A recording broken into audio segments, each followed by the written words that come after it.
Uh, Good evening, friends. Most books you can actually understand by the title of the book. It's a rather straightforward book, right? Basics of marketing is about marketing. Now, good boy is a very intriguing term.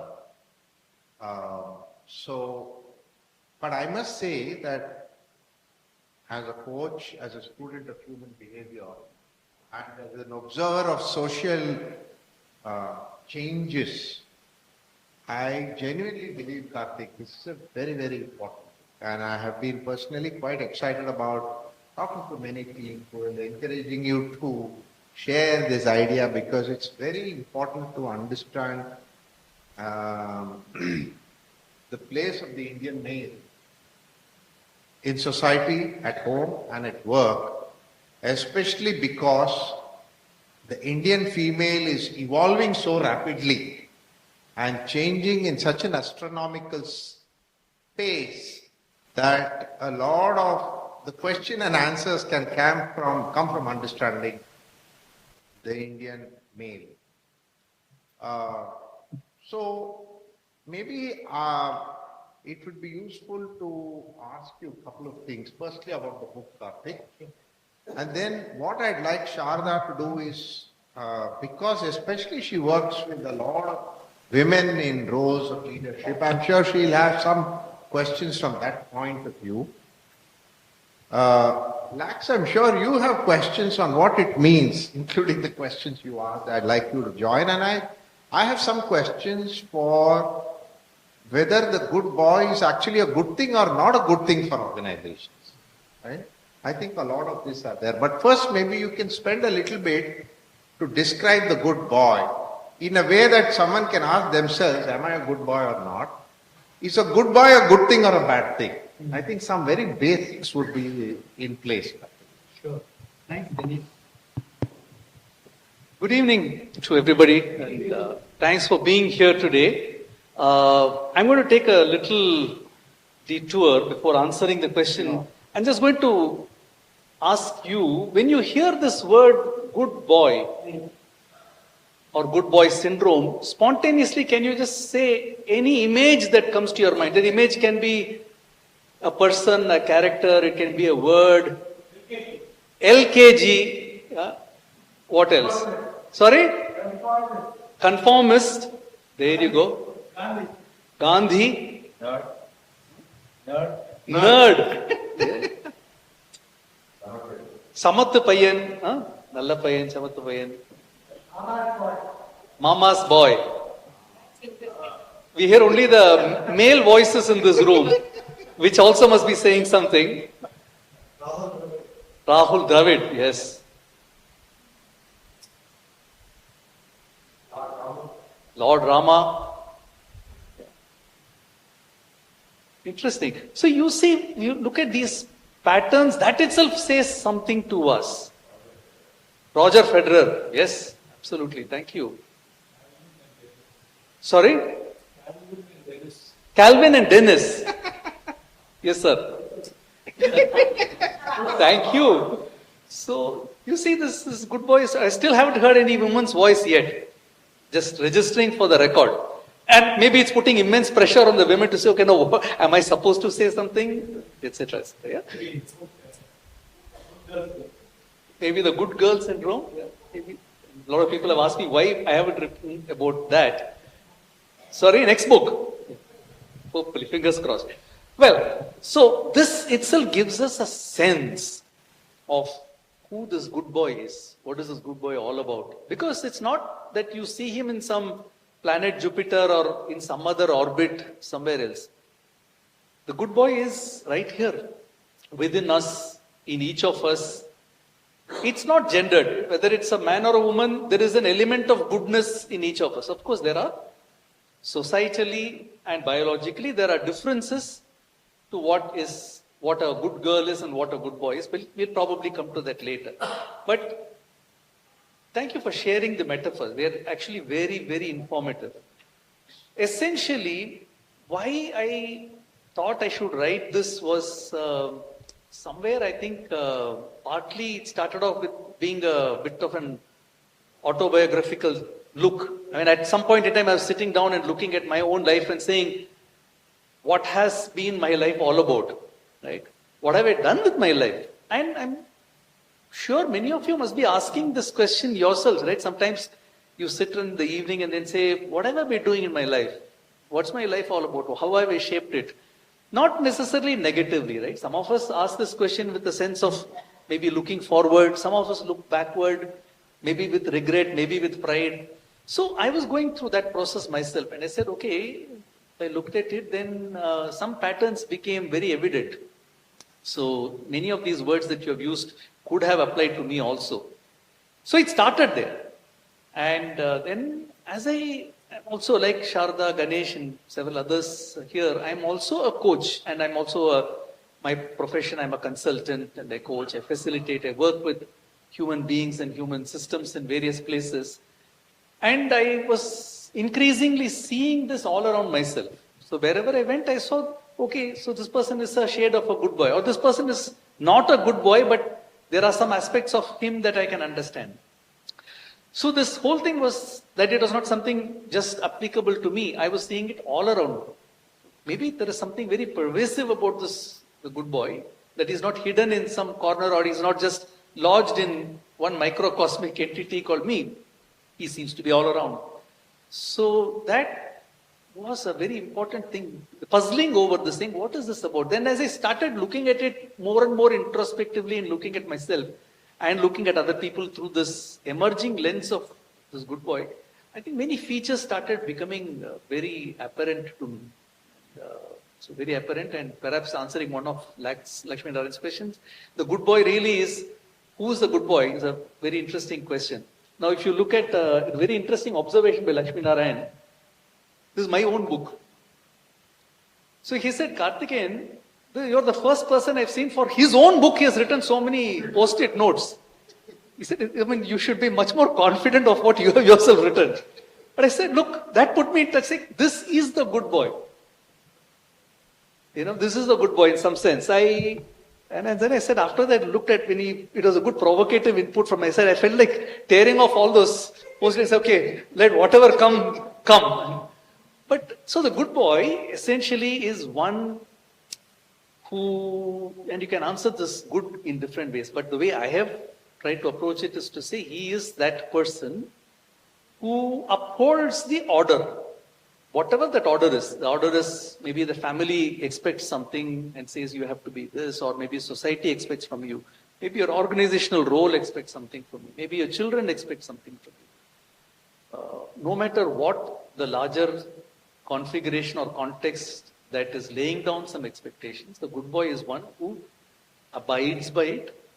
And he not only abides by it, but he also upholds it. So this is what it is, and he will proliferate it, he'll propagate it, he will do his bit to keep that order alive. So that is essentially the good boy. And having started there, then once you start unraveling some of these threads, more and more start coming. And, you know, and the interest started going into saying, so what is the good boy's joy all about? What is his sorrow about? And what does he worry about? In his lonely moments, what does he think? What does he feel? What does he say? How does he act? And also looked at, very importantly, patriarchy in the Indian context. India is a patriarchal society. We all know that and we experience it. And so the patriarchal, I've in fact made an assertion in my book that the good boy is part of the patriarchy project of the nation. If the patriarchy needs a good boy. If the good boy is not there, who knows, patriarchy might get dismantled or deconstructed. So it's in the interest of patriarchy that good boy is continued.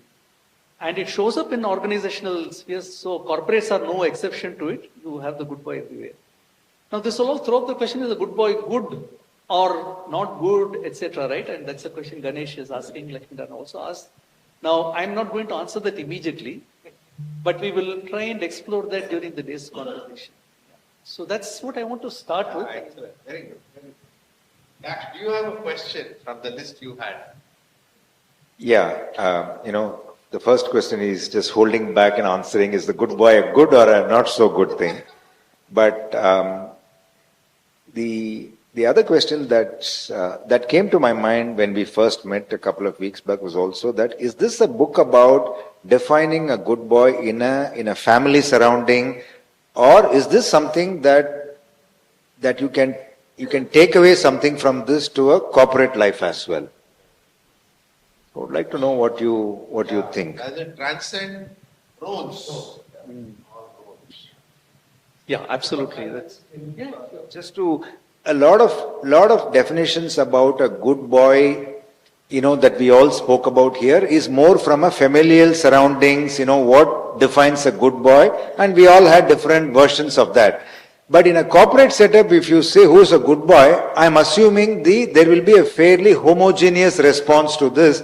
Does performance define how good you are, or does loyalty defines how good you are? And maybe there are a few adjectives that will go in tandem with that. So I would like to understand your thought process on that. Sure. Great question.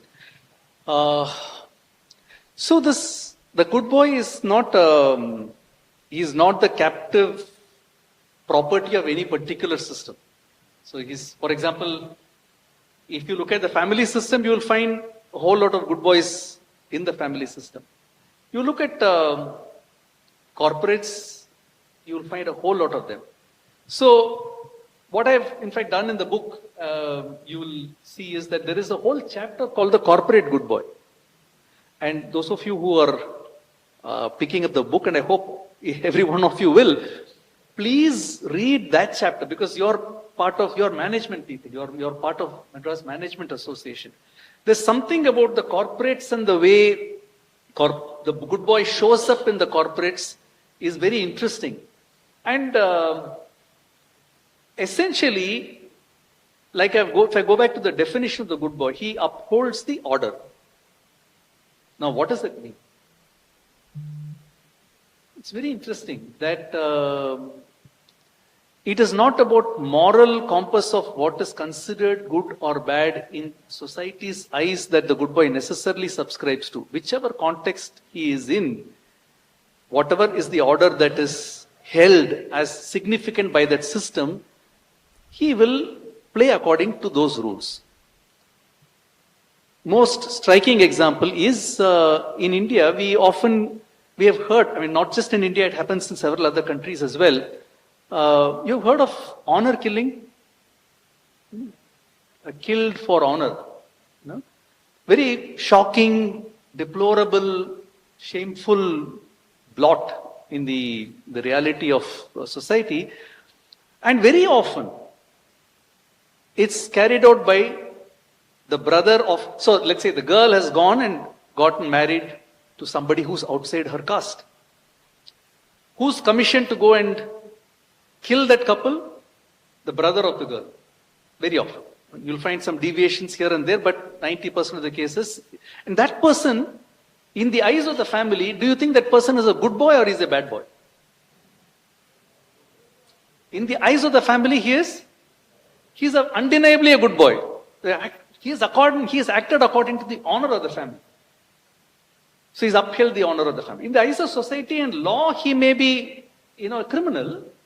He's done something illegal and shameful. But in the eyes of the family, he's upheld the honor. So whatever is that honor, whatever is the code, whatever are the rules that are applicable to the system that he belongs to, he upholds it, he values it, he propagates it, he will take it forward. He'll live by it, swear by it. Applies to corporates also. So even in the corporate, if the fundamental reality is that of driving execution and delivery, as happens very often in many global capability centers, the good boy is very much there. You use the word nerd, right? And the nerd is, again, very often you find in corporate settings, especially in IT, hardware, software organizations, the nerd is a very important person there. Yeah? And he is upholding the order of what he has learned and what the organization is trying to create. He will, of course, the nerd also has a nerdy, quirky character, but as long as he's playing according to the rules of what he's expected to do, bingo, you have a very nice good boy playing out there. Yeah. And so you find that, and if the organization is doing things that are, let's say in marketing, so If he does all that, he brings all his talents to do whatever is required by the organization, you find the good boy in all the space. So I've actually interviewed 5 very interesting people. I interviewed 3 people who are from outside organizations but working with organizations. One academician, a professor from IIM Bangalore. I've interviewed an organization development consultant and an executive coach. So you get an outside-in view of this corporate good boy. And then I've interviewed a CHRO of an organization of Bajaj Auto, and I've interviewed another person who's a CEO of an organization, of one of the Wipro's units. And just to get a contrast, and if you see, look very closely, there isn't a great contrast. So all of them are saying that the good boy is one who values the norms of the organization, lives by the norms of the organization. But they're also saying certain other things about some of the limitations of the good boy, which is an important aspect to keep in mind. We have to read about it, and so it can't be, the question then comes up, is a good boy relevant in the world or not? And the answer is yes, but we have to do some work. We have some work to do that is very important for us. I will talk about that a little later. I think an important thing to do now is to shift gears, right? The world, in the eyes of the world, the changes that women have made over a generation have been radical, right? And in the eyes of men, they have been changes which are hard to comprehend, difficult to cope up with, and fall outside the realms of what good boys will consider acceptable. And to engage with you on this and interrogate this topic, I invite Sharda to come in.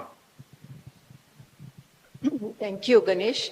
And I think I should first congratulate Karthikeyan for formalizing an idea, the good boy syndrome, which he has brought it up and surfaced it, which we are today discussing and exploring this topic, which has been an idea which was long back should have happened.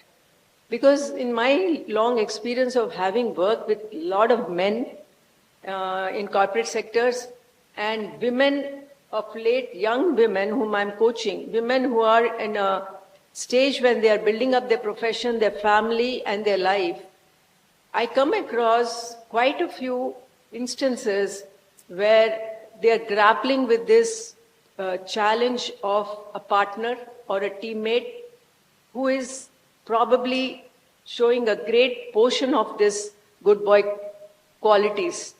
I'm not using the word syndrome because I want to probably explore that with you a little bit. A lot of these qualities, it made a whole lot of sense when I went through the book. And it sort of struck, it's like the dots got connected for me. And I think this book is really showing up an opportunity for many people to really, if they read, go through to understand, because one of the first steps for any transformation is self-awareness. But how do we really become self-aware? I know that something of mine is not working or enabling, even in a personal relationship as a spouse, or as a team player in the corporate sector, or as a leader, because I'm sure he will have a lot to say on how a good boy gets sort of built, a human being starts to become a good boy, and the various influences and all, and it is not a very conscious process. So therefore, the process of really transformation has to be very conscious, out of self-awareness and knowing really, okay, what is not working for me? As you said, a part of this good boy, I think, is really enabling, because he upholds order, the systems. And in a family which is today so disruptive and all that, I think part of good boy syndrome will have a great role in maintaining family relationships, marital relationships. Can I say that? And therefore, that part is very critical. We cannot do away with it. But however, what is it doing to restrict the relationship? I'm bringing it in a very family relationships, in a husband-wife relationship and a team relationship. What is getting compromised? So I think that way this idea is really great. But what probably the first question I have for you is, when I saw this topic, a peculiar feature of being a man in the Indian caste. So what is that word peculiar? Probably you could. Yeah? Yeah. Uh, I thought a lot and I fought a lot for this word. So, actually the word peculiar itself is a very peculiar word, right? I'm sure many of you would agree that, it's a very peculiar word. You hear this word and you say, what does that mean? So, first of all, I want to say that I did not intend to use this word as a attention ploy. It's not an attention bait to say, there's some word peculiar. Let me pick up this because he's used a word which is not. So that was not my intent at all. But I know that some people do think that way. They say, okay, is it a attention grabber? It sometimes is. But for me, it was something. The word peculiar itself is very important for us to mull over, right? The word peculiar it challenges us, right? When you hear the word peculiar, doesn't it challenge you? It challenges to think a little deeper about it. So when I actually first approached my publisher and talked about this word, they said, sir, that is not a great word to use. They said, please just say good boy syndrome and leave it at that. Or they suggested a much more generic kind of a subtitle. Something like the quintessential Indian man or something like that. But I was unhappy with that because I said it doesn't quite do justice to the quirkiness, the idiosyncrasies, the nuances. Because a good boy has to be understood not just by looking at him. You have to understand the good boy by interrogating him. When I say interrogating, I'm not talking about a police interrogation, I'm talking about interrogating and as in asking questions with a genuine sense of puzzlement, with a question of wonder. We have to unpack what this good boy is about. We have to inquire into the good boy. We have to explore what this good boy is. Now, to me, the word that became kind of like a portal to do all of this was this word peculiar. And once I got this peculiar word into my head, I couldn't get it out. It's like sometimes, we get this thing that catches us and then we don't want to let go of it. It was exactly that. So like I said, I thought a lot and I fought a lot. And many times I went back to my publisher and said that, look, I absolutely insist that it is important because it is something that, now the fact that Sharada is asking this question today, what does it show us? Anybody? What does it tell us? It tells us that it actually worked, right? That the idea that somebody is puzzling over this. Why is this word peculiar there? I exactly wanted that. I want people to go in there and say, let us use this opportunity presented by this book and the research that accompanies the book to understand this good boy a little better. So if I had used the word like good boy syndrome, understand the Indian male or explore the Indian male, you know, okay, all right, fine, tomorrow, I'll read it day after tomorrow. So, but peculiar makes you perhaps go there and say, and pick it up and read about it so that you can understand it better. So, I don't know if I've answered, but yeah. Thank you, Karthik. I went through this book and couple of things I went repeatedly because to really understand, he's done a lot of work. And so on page 6, okay, on page 6, you said about GBS from the viewpoint of boundaries. Setting boundaries from an Indian context is unknown to us, I'm sure. Okay, as a parent, I never knew how to help my children set boundaries, nor as a parent, I could help setting boundaries. It was like rules, the culture, all those things were the established boundaries. But I think this is a very critical point, which probably, could you please elaborate on this boundary? Now, setting up boundaries can be restrictive or enabling for one to grow into their autonomy. I just want to quote Carl Jung, what he said. The hardest boundaries to set are often the ones that free us most. Okay, so I think this is a very important topic of setting up boundaries because this pervades all relationships irrespective of, the context, whether it is corporate, family, or personal. So maybe something we need to start getting a little more familiar and comfortable with. So I think probably a little more from you would help us. Thank you. I think it's a wonderful question, and I'll start responding to it with Carl Jung's quote that you've talked about the boundaries that are the most difficult to set are the ones that free us the most. That's a very profound statement if you think about it. And it actually takes us to a very important character that you'll encounter in this book.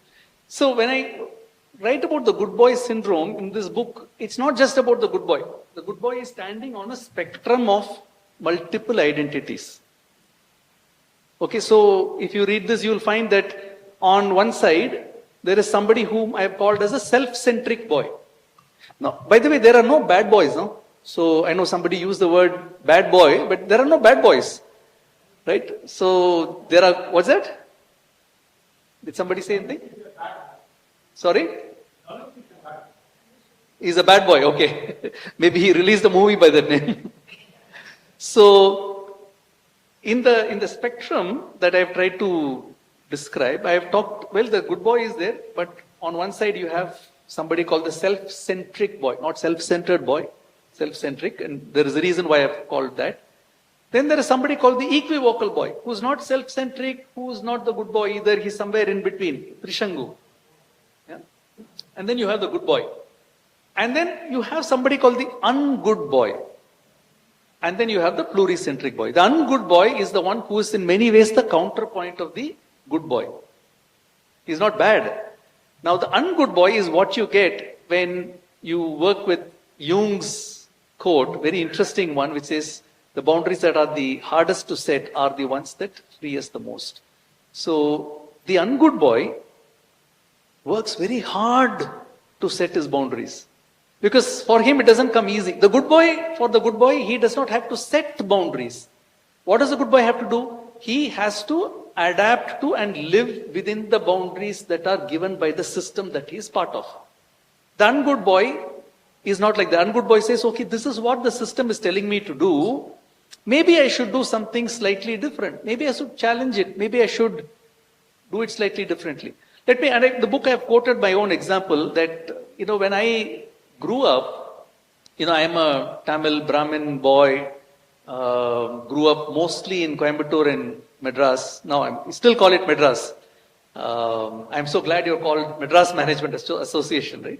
So I studied in Vivekananda College, did my BCom, and the overall family expectation was that I should, take a guess, that I should do what? There you go. Do CA, or it would have been okay if I'd said I'll go, if I'd taken the science stream and gone for engineering, or go for medical, or lawyer. All these were acceptable ones. But somehow, none of those really worked. Sometimes I think Providence plays a hand. None of these worked out for me.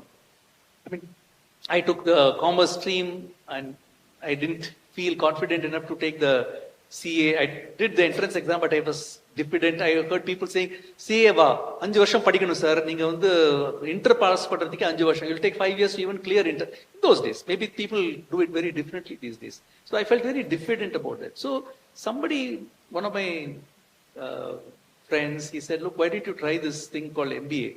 You can apply to this IIM, XLRA, etc. So I wrote exams, left, right, and center. I got admission only in one place called XLRA. So then when I went there, everything changed for me.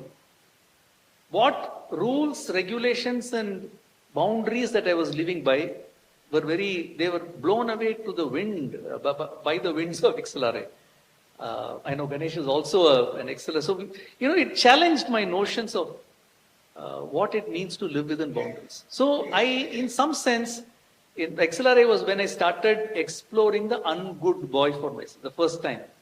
So, many, many little things. You start as a young fellow, what is smoking all about? What is drinking all about? What are girlfriends all about? What does it mean to bunk an exam? So many, many of those things, which I think maybe things are very different these days with millennials and Gen Zs, but those days it was a big thing. So ungood boy was something that I explored with. Now, ungood boy doesn't do only these things that I've aforementioned things. That ungood boy, challenges notions. He sets his own, he operates by his autonomy. But coming back to Sharda's question, and I'm going to read, and a couple of times I'm going to read from the book because I think that I've tried to put it in a certain way. In one of the key defining features of human systems is boundaries. Here we have a boundary. We have a bell which is rung very diligently, which is a boundary experience here. All of us, like good boys and good girls, trooped in, and right at the time we are participating in a session. Yeah, there are rules and regulations, there are boundaries. So then I said, let us attempt to see the good boy syndrome, call it the TGB syndrome, the good boy syndrome, from the viewpoint of boundaries. Boundaries are physical, psychological, emotional, and social limits or containing parameters. Boundaries help to protect the well-being of people inside. They also tell you what your autonomy is. Within the boundary, what can you do and what can you not do is made very clear through boundaries. So especially for the good boy, he will want to find out what can I do, and more importantly, he will want to know what am I expected to not do. Because why would he be obsessed with that question? Because by chance, if he does something that is not part of what the system has set as a boundary, then he risks becoming, in the eyes of the system, not a good boy. He doesn't become an ungood boy. He may actually be called the bad boy in the system. Yeah? Am I making sense? Yeah? Right. So, now, very important thing, along with boundaries don't come from the air, right? Boundaries come from what? How do boundaries get set? By ourselves. And when you look at your family system, who sets boundaries? Parents, children, others that you work with. So mostly boundaries are set by expectations of people who work with you. I expect you to do this. In a corporate thing, you said, this is your role, I expect you to do this in your role. You are being hired as a coder, this is what you're expected to do. You're hired as a field salesman, you're expected to do this. You're hired as a supervisor in the shop floor, you're expected to do this. So expectations tell us what those boundaries are. And for the good boy, you'll find this in page 7, 8, number of wonderful expectations are there. Beautiful. Each one of them is like a commandment. Right? And I'm sure when I read it out, most of you will tell yourself that you're aware of it.